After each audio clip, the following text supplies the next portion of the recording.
Selamat sore teman-teman dan selamat sore kepada Ibu dosen kami, Ibu Desi Sijabat MPD.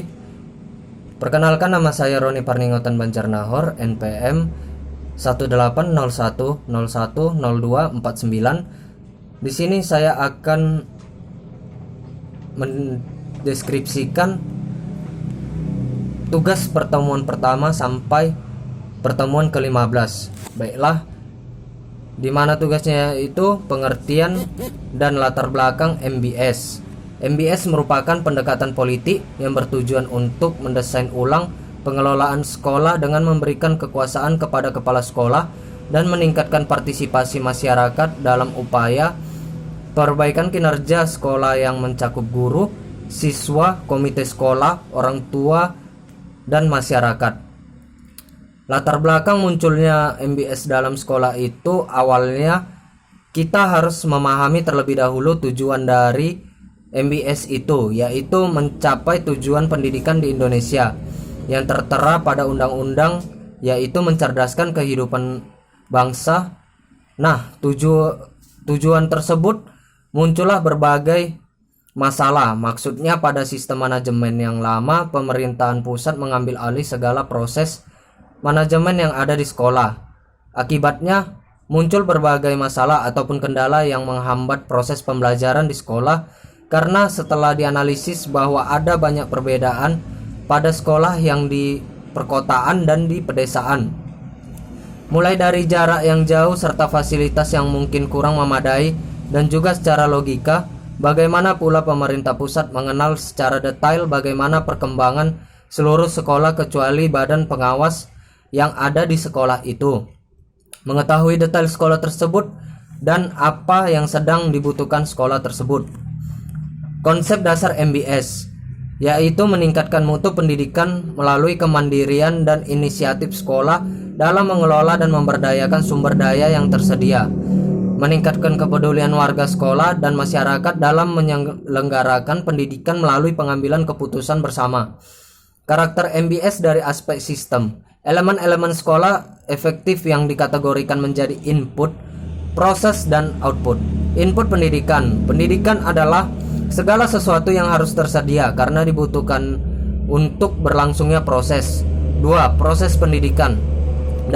Dalam proses dapat meliputi pendidikan harus memiliki gaya kepemimpinan yang profesional.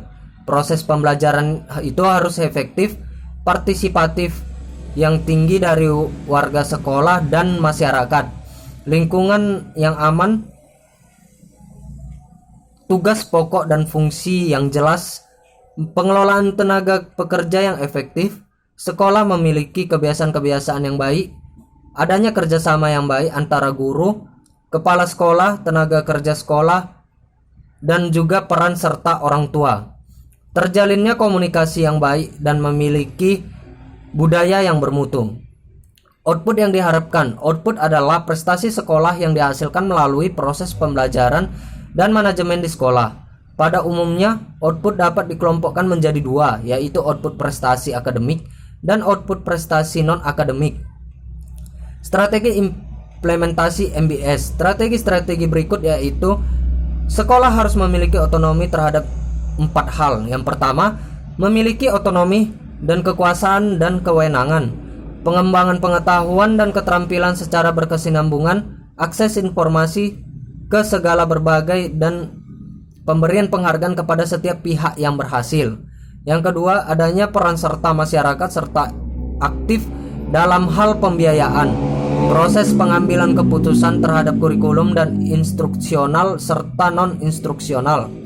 Yang ketiga itu adanya kepemimpinan sekolah yang kuat sehingga mampu menggerakkan dan mendayagunakan setiap sumber daya sekolah secara efektif, terutama kepala sekolah harus menjadi sumber inspiratif atas pembangunan dan pengembangan sekolah secara umum. Kepala sekolah dan manajemen berbasis sekolah atau MBS berperan sebagai desainer, motivator, fasilitator, dan ilustrator. Yang terakhir, keempat, adanya proses pengambilan keputusan yang demokratis dalam kehidupan dewan sekolah yang aktif.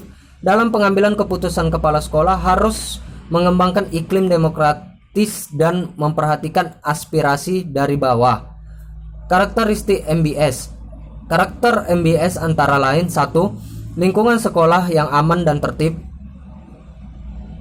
Yang kedua, sekolah memiliki visi dan target yang ingin dicapai. Yang ketiga, sekolah memiliki kepemimpinan yang kuat. Yang keempat, adanya harapan yang tinggi dari profesional sekolah. Yang kelima, adanya pengembangan staf sesuai kemajuan iptek. Yang kelima itu adanya evaluasi yang harus memperbaiki mutu pendidikan.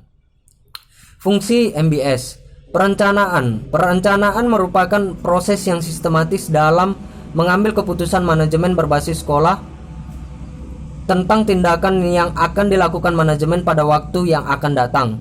Pelaksanaan merupakan kegiatan untuk menetralisasikan secara mengambil tindakan nyata dalam rangka mencapai tujuan manajemen secara efektif dan efisien. Pengawasan merupakan upaya untuk mengamati secara sistematis dan berkesinambungan, merekam, memberi penjelasan, petunjuk, pembinaan, dan meluruskan berbagai hal yang kurang tepat